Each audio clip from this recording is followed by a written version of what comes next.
आज के बाद अपना ये देश स्वतंत्र हुआ, हमें आजादी मिली।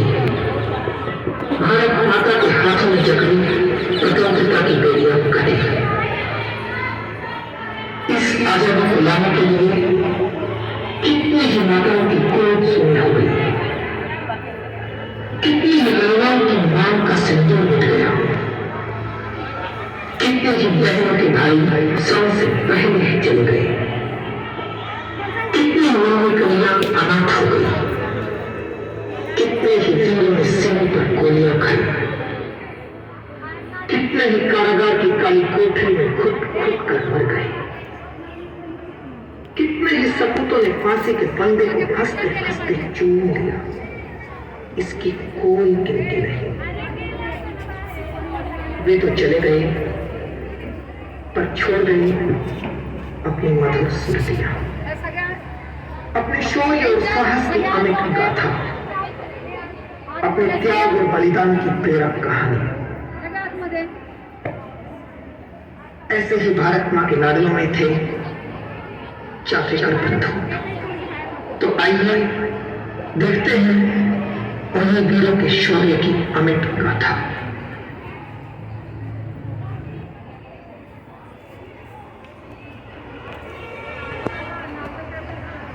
पुणे की सिचुएशन क्या है? पुणे में सिचुएशन आउट ऑफ कंट्रोल है। छोटे बच्चे, महिलाएं, लोग मर रहे हैं। स्त्रियां जांच नहीं करने देती। गांव से बाहर जाने के लिए कोई तैयार नहीं है। इससे संसर्ग और भी बढ़ गया है। प्लेग ने हाहाकार मचा दिया है। परिस्थिति अत्यंत विकट है। घर घर में जाकर महिलाओं शारीरिक जांच करना यह असंभव है।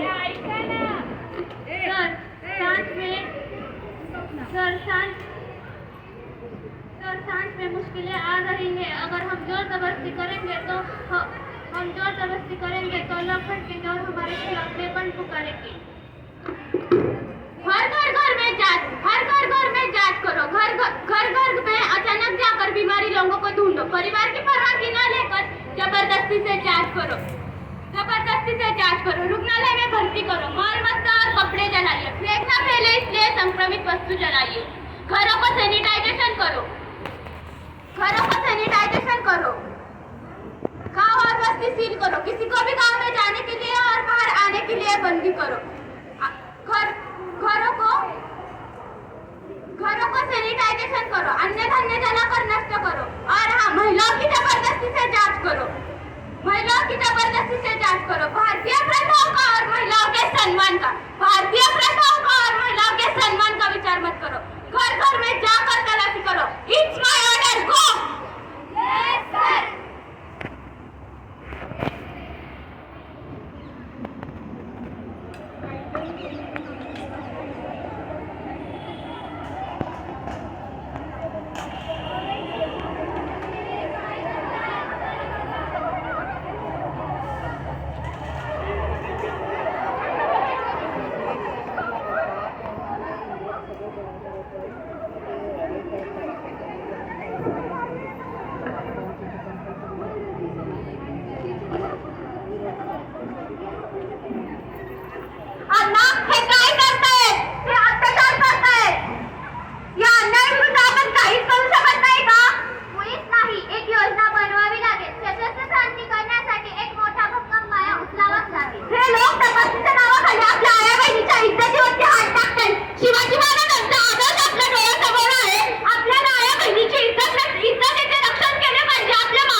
होय बाबूराव, तू बोलतोस ते खरं आहे. आपल्याला आणखी हत्यारे आणावी लागेल. त्याचा आणखी सराव करावा लागेल. मगच हे शक्य आहे. ह्या अमानुष कृतज्ञाचा बदला घ्यावाच लागेल.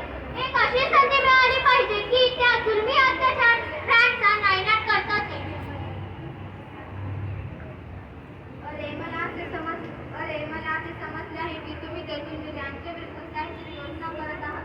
मी तुम्हाला बातमी द्यायला आलो आहे. गव्हर्नमेंट हाऊस येथे व्हिक्टोरिया येथे 60व्या राज्यारोहणावर 22 जून रोजी रँड उपस्थित राहणार आहे. संधी चालून आलेली आहे. आपण बदला घेऊ. अरे वा, चांगली गोष्ट आहे. तू चांगलं काम केलंस. शाबास. ऐका, 22 जून रोजी 60व्या वर्षानिमित्त रँड हा पाठीत उपस्थित राहणार आहे. या रात्रीचा फायदा उचलून आपण त्याच्यावर हल्ला करू. मी तुम्हाला पहिला इशारा करेन आणि मी तुम्हाला दुसरा इशारा करेन. गोंधळ आल्याने आला, गोंधळ आल्यावर आला. अण्णा तुम्ही सज्ज राहायचं आहे आणि तसा माझा इशारा येईल त्यावर तुम्ही रँडवरती तुम्ही लगेच हल्ला करायचा आहे. हो, ही आपली योजना सफलच होईल. यासाठी आपल्याला खूप सराव करावा लागेल. त्यासाठी आपल्याला सरावला जायला पाहिजे. हो, चला.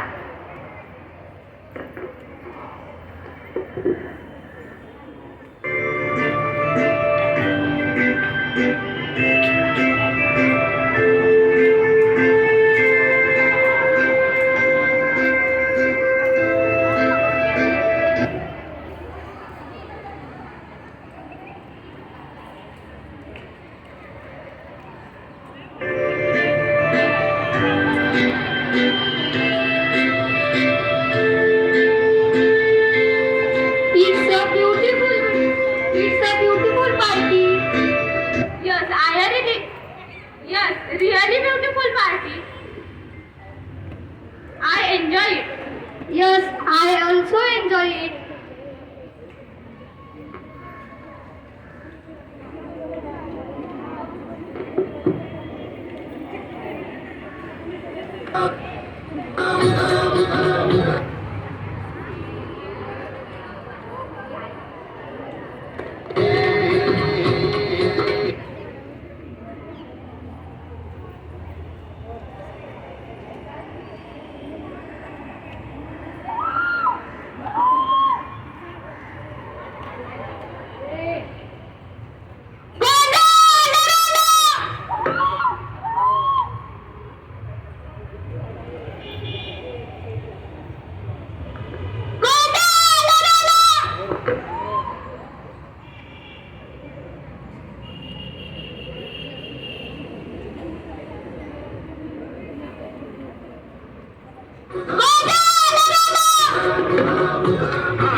यांना 8 एप्रिल 1898 रोजी फाशीची शिक्षा सुनावण्यात आली.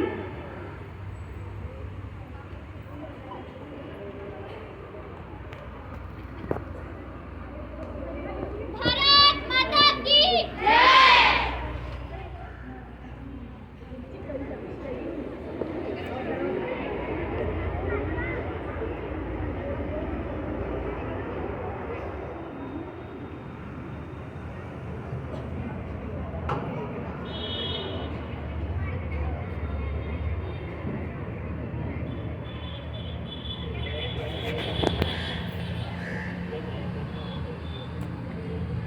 वासुदेव हरी चाफेकर यांना 8 मे 1899 रोजी फाशीची शिक्षा सुनावण्यात आली. भारत माता की जय.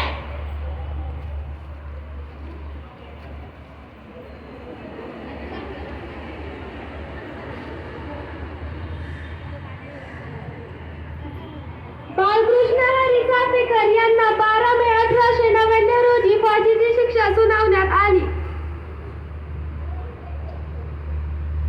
भारत माता की जय. या तिघांनाही येरवडा जेल पुणे येथे फाशी देण्यात आले. जगाच्या इतिहासात असे प्रथमच घडले आहे की एकाच घरातील 3 सख्ख्या भावांना फाशी देण्यात आली. असे जरी असले तरी ब्रिटिश अधिकाऱ्यांना त्यांच्या आईने सुनावले. मी माझे दुर्दैव समजते की परमेश्वराने मला अजून 2-3 मुलं का नाही दिली. त्यांनाही मी हसत हसत मातृभूमीच्या रक्षणासाठी पाठवले असते. धन्य ती माता, धन्य